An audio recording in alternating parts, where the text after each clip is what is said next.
அந்த திராவிட இயக்கத்திலே தமிழன் தமிழச்சிக்கு பிறந்த ஆய்வாளர்கள் இருக்கிறீர்களே, என்ன நியாயம் இது?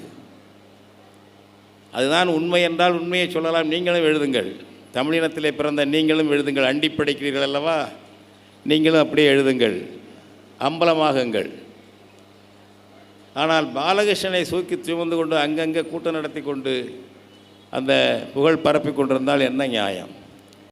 ஆரியன் அது சரஸ்வதி நாகரிகம் என்கிறான்.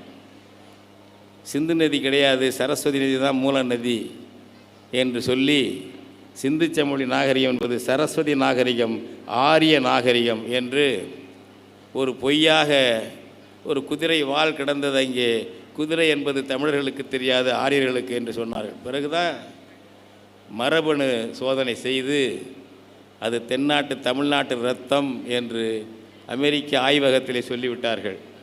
அந்த எலும்பிலே கிடைச்ச எலும்பிலே மரபணு சோதனையிலே தமிழ்நாட்டிலே, அதுவும் இன்னும் உசிலம்பட்டி பக்கத்திலே வாழ்கிற ஒரு தமிழனுடைய மரபணுவோடு ஒத்து இருக்கிறது என்று சொல்லிவிட்டார்கள். எவ்வளவு ஆய்விலே கூத்து நடக்கிறது!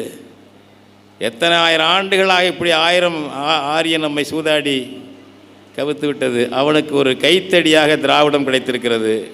தமிழனுக்காக தமிழச்சிக்காக கழகம் நடத்தியது போல நடித்து கொண்டு கூத்தடித்த கூட்டம் அது.